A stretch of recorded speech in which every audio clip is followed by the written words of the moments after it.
casa.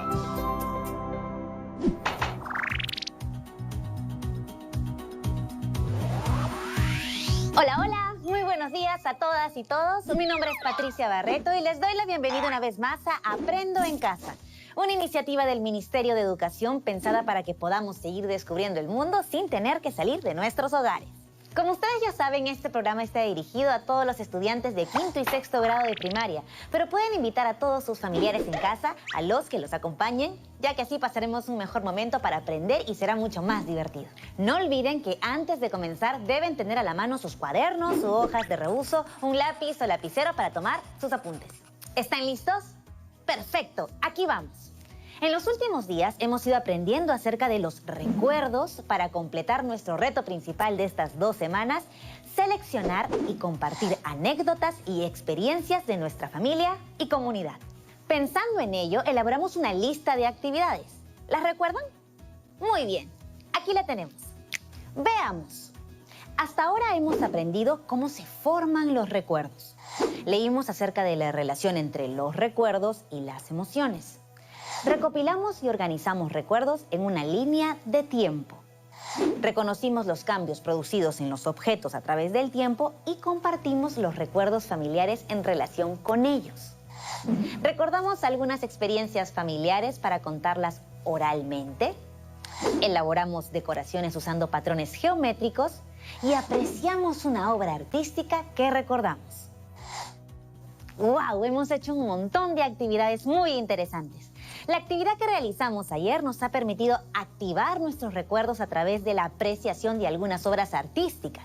Aprendimos que algunas obras como fotografía, cerámica, dibujos, pintura, videos, canciones, poemas, entre otras, surgen de recuerdos muy personales de cada artista. Sin embargo, se pueden conectar con nuestras ideas y recuerdos y nos pueden permitir así recuperar nuevamente esas experiencias vividas. Entonces, para seguir avanzando con nuestras actividades, nuestra misión de hoy es resolver problemas de fracciones en contextos cotidianos como los que estamos abordando estas semanas. Las fracciones son números que comunican. Por ejemplo, que parte de un todo representa una cantidad. También nos ayudan a expresar medidas cuando estas no son un número entero de unidades, entre otras aplicaciones. ¿Han escuchado, por ejemplo, expresiones como deme un cuarto de kilo? O lleve un tercio más por el mismo precio. ¿Las han escuchado? Si respondieron con un sí, entonces ya conocen algo del fascinante mundo de las fracciones. Para acompañarnos en este programa hemos invitado a nuestra querida profesora Verónica. Bienvenida, profesora. Hola a todas y todos. Soy la profesora Verónica Suárez Orellana. Hoy voy a ser su aliada para aprender sobre un interesante tema que se relaciona a las matemáticas con nuestra vida cotidiana. ¿Están listas y listos para comenzar? Perfecto. Como ya les adelantó Patti, hoy abordaremos un concepto fundamental de las matemáticas, las fracciones. Por eso, nuestro objetivo de hoy es que ustedes en casa empiecen a familiarizarse con ellas, conozcan lo útiles que son y pueden aplicarse en situaciones diarias. ¿Se les ocurre algún momento de su vida que hayan utilizado fracciones? Quizás cuando vemos la hora y decimos son las 12:15. O cuando queremos saber qué parte de una torta nos hemos comido. O cuando queremos entender una receta. Ajá, bien, Patti. O también, si vamos al mercado y queremos comprar alimentos, Pedimos medio kilo de papa. o si queremos calcular el tiempo o una distancia, Como cuando falta un cuarto de hora para las 7 o estamos a medio kilómetro de la escuela. eso es. Y así como en esos casos, hay muchos otros. Déjenme contarles, a manera de ejemplo, la historia de Mateo y Karina, que nos servirá para plantear un ejercicio muy entretenido y útil. El papá de Mateo y Karina se propuso pintar su casa. Era la misma casa en la que había vivido antes con los abuelos y bisabuelos de los chicos. ¡Guau! Seguro estaba llena de anécdotas familiares y recuerdos. Así es, Patti.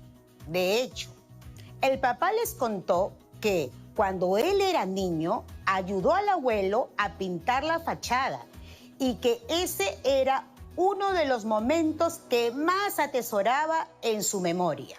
¡Ay, qué lindo! ¿Y ese mismo color se mantenía todavía? No, la pintura tenía varias capas y mostraba los distintos colores con los que la casa había sido pintada a lo largo del tiempo. Después de lijar un poco, el papá de Karina y Mateo les mostró emocionado cuál era la pintura que él había usado años atrás, cuando lo pintó con el abuelo. Los chicos estuvieron de acuerdo. De inmediato, debían pintar la casa de ese mismo color, esta vez ellos con su padre. ¡Ay, qué bonito detalle! ¿Y cuál era ese color? Ahí empieza todo. El padre, entusiasmado, recordaba que ese tono lo consiguieron mezclando 3 colores de pintura: amarilla, roja y blanca. Recordó que combinaron 1/8 de galón de pintura roja, 1/4 de galón de pintura amarilla y medio galón de pintura blanca.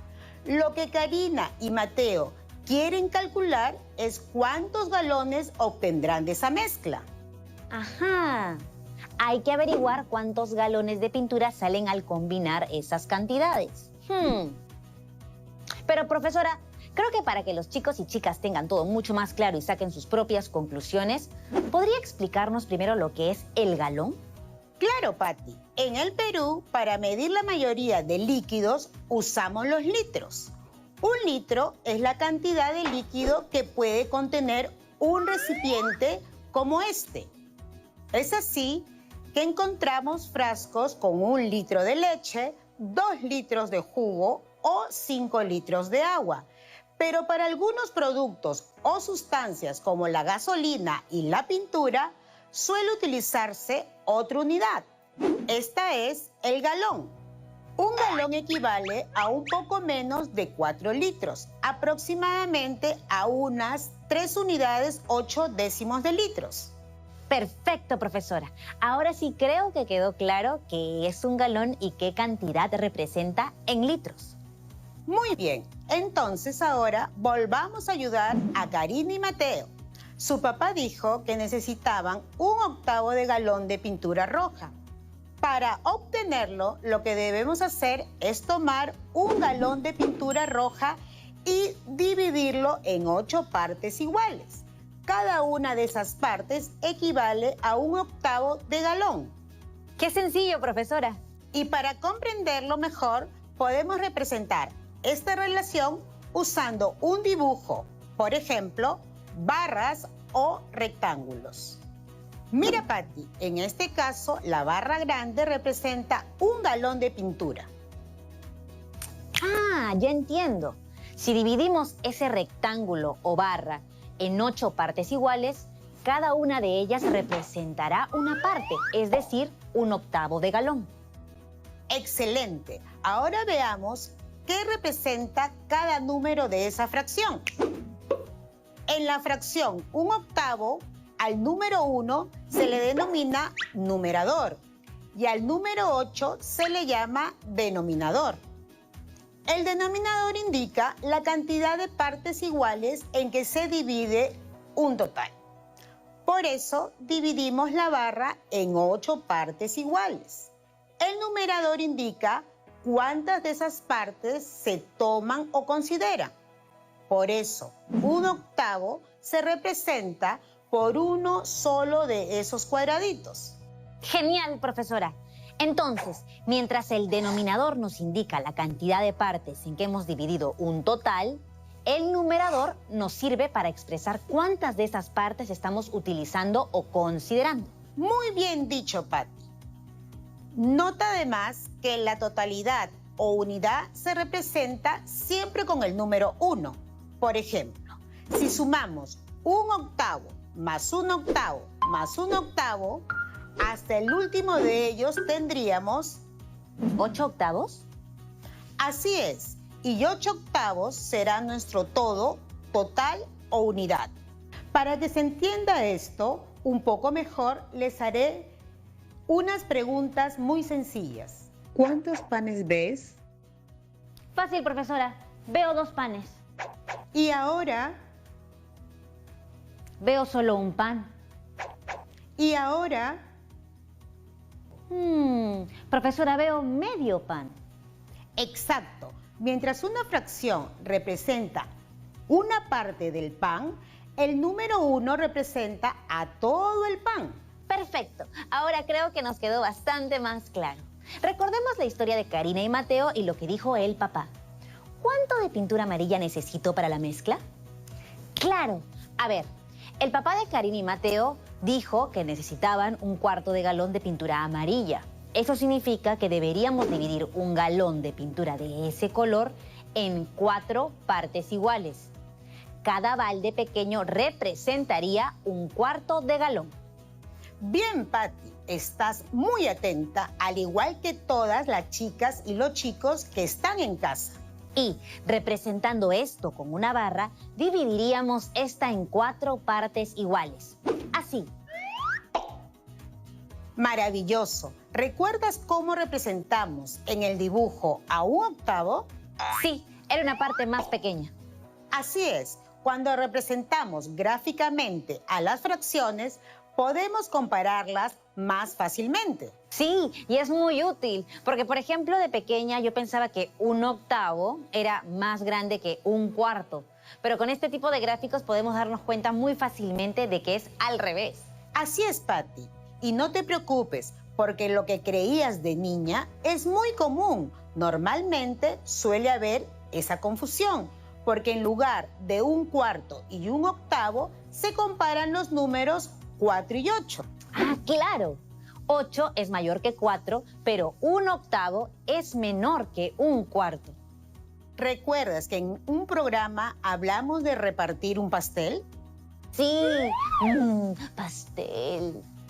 A muchas personas se les hace más sencillo pensar en las fracciones como parte de un pastel. Por ejemplo, la fracción 1/4 se puede representar dividiendo un pastel en 4 partes iguales. Cada una de esas partes representa 1/4. ¿1/4 de qué? 1/4 de pastel. ¿Te imaginas cómo serían esas tajadas? Serían unas tajadas enormes, profesora. Exacto. En cambio, si dividimos otro pastel idéntico en 8 partes iguales, cada una de esas partes representará 1/8. ¿Qué tajada será más grande? ¿La del primer pastel o la del otro?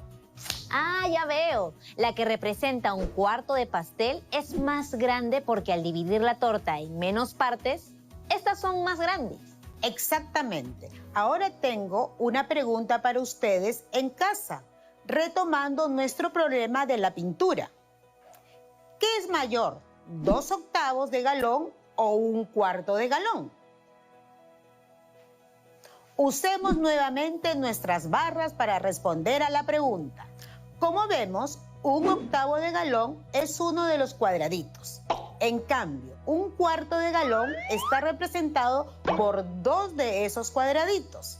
Entonces, 1/4 de galón es el doble que 1/8 de galón. Eso quiere decir que si juntamos 2/8 de galón, esos 2/8 representan la misma cantidad que 1/4 de galón. Preciso. Es decir, 2/8 son equivalentes a 1/4. Ahora bien, ¿sabías que para obtener el tono de pintura deseado, debíamos mezclar 1/8 de galón de pintura roja, 1/4 de galón de pintura amarilla y medio galón de pintura blanca? Como podrán suponer, para calcular medio galón de pintura blanca, debemos dividir el contenido de 1 galón de pintura en 2 partes iguales. Cada una de esas partes será medio galón de pintura. Y usando las barras o rectángulos, nuestro gráfico se verá así. Entonces ya estamos. Para saber cuánto de pintura obtendrán de la mezcla, lo que podemos hacer es combinar las barras que representan cada pintura. Así es. Y esto lo podemos hacer uniendo las barras que representan las 3 pinturas mencionadas. Algo así. Y por fin, al combinarse estas pinturas, obtendremos el color deseado. Ahora debemos calcular la cantidad total de pintura obtenida. ¿Se te ocurre cómo, Patti? A lo mejor podríamos guiarnos de los cuadraditos. Muy bien. ¿Y qué representaba cada cuadradito? Cada cuadradito representaba 1/8 de galón. Eso nos daría 1, 2, 3, 4, 5, 6, 7. 7 octavos. Excelente. Pero, ¿7 octavos de qué? 7 octavos de galón de pintura. Esa es la cantidad de pintura que obtendrán Mateo y Karina. Exacto. Y esa fracción se escribe así. Recuerden, cuando usamos fracciones es muy importante no perder de vista cuál es nuestro total o unidad. En este caso, el total o unidad que fuimos dividiendo en partes iguales fue el galón de pintura. Increíble, profesora. Siento que estamos aprendiendo muchísimo. Pero todavía hay más. Esta idea de fracción como una o más de las partes iguales en que se divide un total tiene una enorme cantidad de aplicaciones. Por ejemplo, si una persona de 60 años pudiera juntar todas las horas que dedicó a dormir durante todos esos años, ¿cuántos años de su vida los habrá pasado durmiendo? Ni idea, profesora Verónica. ¿Cuánto? Los dejo pensando en eso. Lo descubriremos después de la pausa. Uy, qué interesante. Ya quiero saber más. Nos vemos en un minuto, chicos y chicas. No se vayan.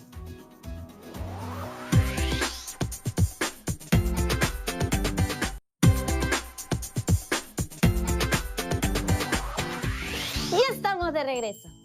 Antes de irnos a la pausa, la profesora nos dejó con esta curiosa pregunta. Una persona de 60 años, ¿cuántos años de su vida los habrá pasado durmiendo? Ahora veremos cómo usar la matemática para averiguarlo. Supongamos que una persona duerme en promedio 8 horas al día.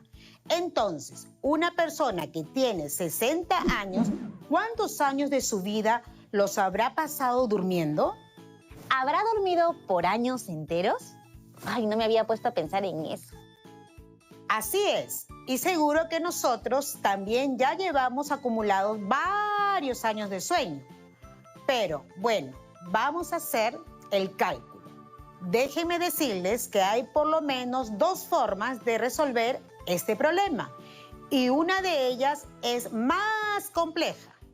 Veamos, 8 horas diarias de sueño en un año de 365 días nos dará 365 por 8, es decir, 2.920 horas. En 60 años habrá dormido 2.920 por 60, lo que nos da 175.200 horas. Pero no nos preguntan cuántas horas duerme en total, sino cuántos años. Entonces dividimos 175.200 entre 24, porque cada día tiene 24 horas. Y obtenemos 7.300 días. Si queremos pasar esa cantidad de días a años, pues dividimos 7.300 entre 365, lo que nos da 20 años. ¡Increíble! Eso quiere decir que una persona de 60 años pasa 20 años de su vida durmiendo. ¡Wow! Profesora, realmente es un dato muy interesante, pero yo le diría que hacer el cálculo no fue nada sencillo. Entiendo, Pat. Sí, muchas partes de este proceso no te parecieron simples. No te culpo. Este proceso tiene muchos pasos y operaciones, por lo que es más complejo y no muy fácil de llevar a cabo. Pero hay otra manera de abordar el problema. Lo sabía, y seguramente usaremos fracciones. Así es, querida Patti. A ver, ¿recuerdan cuántas horas al día duerme una persona? 8 horas aproximadamente. Correcto. Cada día una persona promedio duerme aproximadamente 8 horas. ¿Y podrías decirme cuántas horas hay en un día? Eso es fácil, 24 horas. Exacto. Y si de las 24 horas que tiene un día una persona duerme 8 horas, ¿qué parte del día se la pasa durmiendo?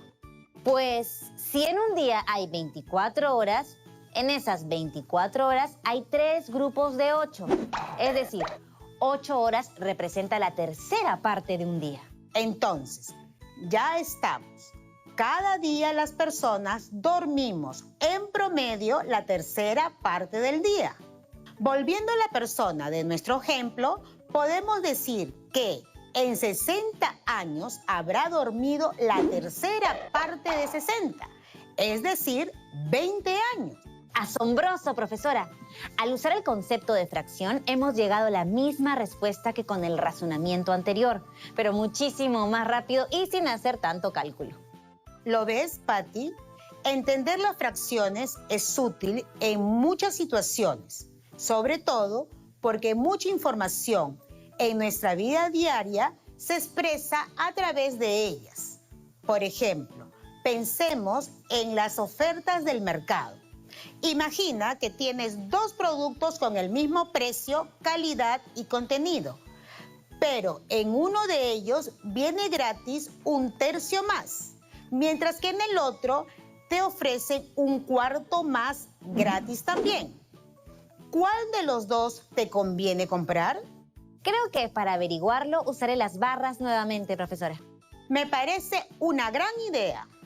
Veamos. Cada barra representa el contenido de cada producto. Como se dice que el contenido es el mismo, entonces dibujaré 2 barras del mismo tamaño, pero las pintaré de diferente color. Así. Lo que el problema dice es que en el mismo producto, por el mismo precio, viene un tercio más. Bien. Para eso, primero divido el total en tercios y luego agrego un tercio más.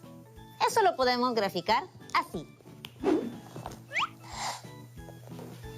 En el segundo producto viene un cuarto más. Para eso divido el total en cuartos y luego agrego un cuarto más. Es decir, se vería así. Excelentes gráficos, Patty. Y me sirve un montón. Ahora al observar los gráficos, los puedo comparar. Ya sé cuál de las ofertas me conviene comprar porque obtengo un poco más. En este caso, compraría el primer producto que me ofrece un tercio gratis. Realizar un gráfico es una estrategia muy importante para resolver problemas matemáticos y es especialmente útil para quienes recién nos estamos acercando al fascinante mundo de las fracciones. Pero, profesora, ¿los gráficos siempre tienen que ser barras o rectángulos? Excelente pregunta.